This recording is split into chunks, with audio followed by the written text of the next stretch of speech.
Sebab pada dasarnya apabila kaum pengusaha sudah berkhianat akan timbul kegoncangan ekonomi.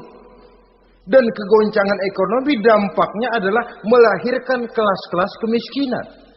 Kemiskinan merupakan satu perangkap iblis. Biasanya orang kalau udah melarat udah dekat banget sama kafir. Kalau tidak dilatar belakangi oleh nilai iman yang kuat. Udah melarat udah dekat benar dah sama kafir. Apalagi iblis ini menggodanya pandai dia. Kepada orang miskin dia datang dengan bujukan materi. Kepada yang cukup hartanya dia datang dengan bisikan lain. Pendeknya iblis dan setan itu kalau ibarat tukang joget, dia ngerti betul irama kendang.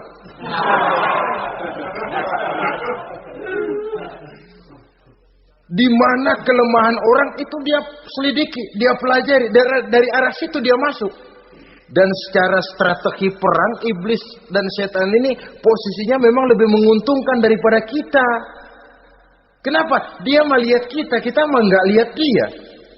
Dia bisa pelajari kebiasaan dan kecenderungan kita. Kita nggak tahu kadang-kadang kelemahan kita. Dari arah itu dia masuk.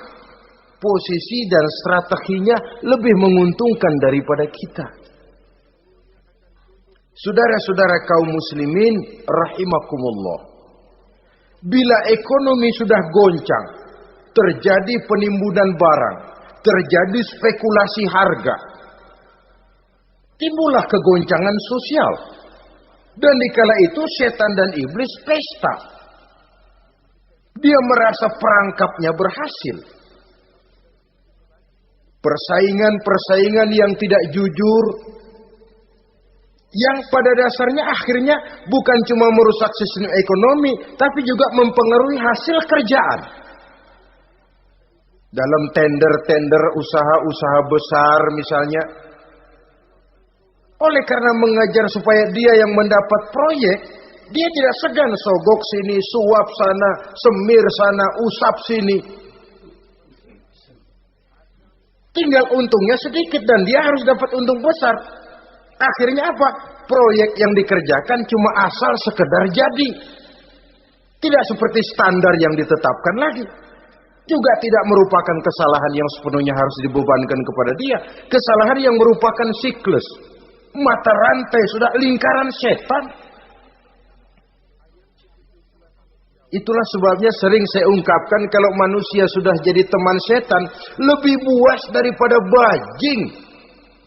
Karena bajing cuma makan kelapa, tapi bajingan udah apa saja dimakan. Sudah jadi teman-teman iblis, tidak ngerti halal haram, hak dan batil. Ini kepentingan pribadi apa kepentingan orang banyak, yang penting sikat saja. Jadi yang ketiga ini targetnya memang kekacauan ekonomi. Yang kemelaratan, kemiskinan merupakan tangga untuk sampai kepada kekafiran. Dan iblis tahu betul itu.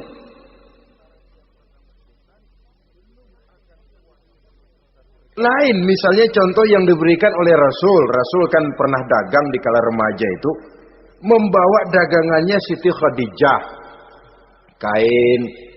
Beliau dagang kain. Berapa kain ini? Oh, kalau ini saya ambil dari Ibu Khadijah 25 rupiah. Saudara mau beli saya berapa terserah asal saya ada untungnya. Dan kalau modalnya 25, betul-betul beliau bilang 25. Jujur. Kita kan enggak, udah bohong campur sumpah lagi.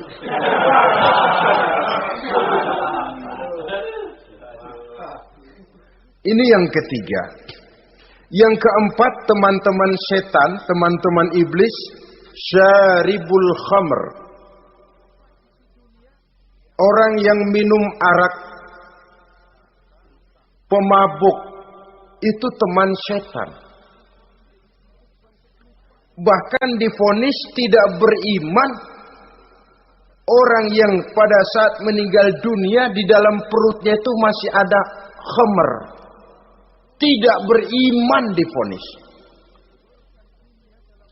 Jadi dalam satu pesta di mana disediakan minuman-minuman keras, iblis itu sudah masang perangkap. Dan bila minuman itu dihampiri orang, dia mulai senang, wajahnya berseri-seri. Kalau minuman dituang ke gelas, dia tepuk tangan. Bila minuman mulai mengalir ke tenggorokan, dia jijimprakan iblis. Girang bukan main.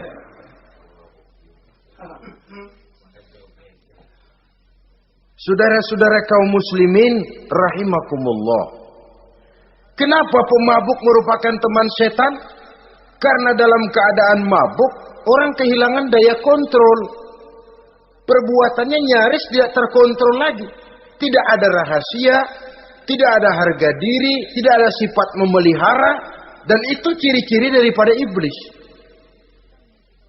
Syaribul khamr, orang yang suka meminum minuman keras.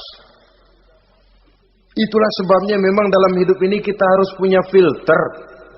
Allah selalu menghendaki yang terbaik dan memilihkan yang terbaik untuk kita. Kalau sudah itu minuman yang baik kata Allah, itulah memang yang baik untuk kita. Kalau itu dilarang oleh Allah, itulah memang yang tidak baik untuk kita. Jadi kalau sudah qat'i dalilnya, gak usah buang energi menyelidiki apa manfaatnya. Kalau sudah qat'i dilarang, gak usah buang energi menyelidiki apa bahayanya khamr.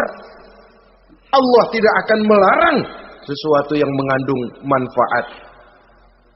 Yang dilarang Allah tentu yang membawa mudarat dan bahaya di dalam kehidupan. Bukankah sekarang ini minuman keras sudah merupakan penghias pesta? Merupakan kebanggaan di kalangan remaja? Termasuk dalam kata khamr ini ya morfin, ganja, narkotik, dan yang sejenis dengan itu. Orang sudah merasa bangga kalau sudah fly to the sky. Membumbung ke angkasa, katanya dunia ini luas. Lupa segala macam persoalan. Tapi sampai kapan? Sampai kapan orang merasa membumbung? Sampai kapan orang merasa bisa meninggalkan segala persoalan? Sampai mabuknya selesai?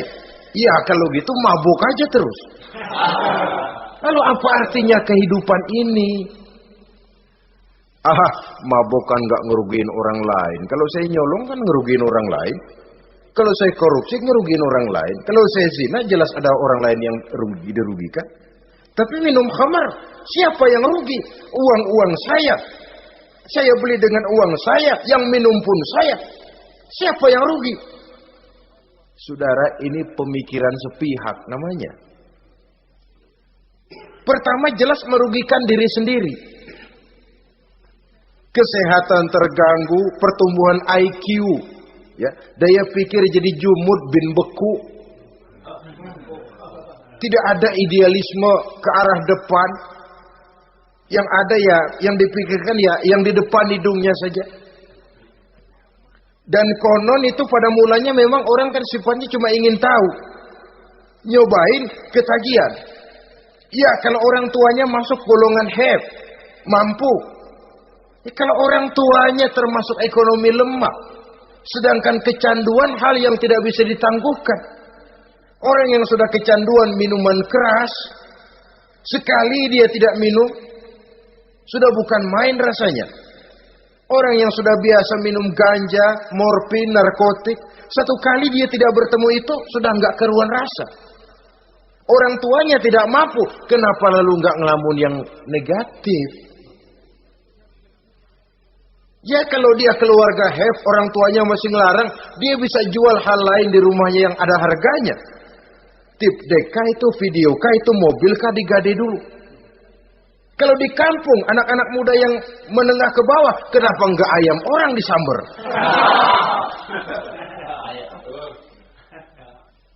Terjadilah perbuatan negatif yang akhirnya merembet kepada merugikan orang lain. Hakikatnya zahirnya memang pada mulanya hanya merugikan diri sendiri. Tapi lambat laun akan merembet juga kepada merugikan orang lain.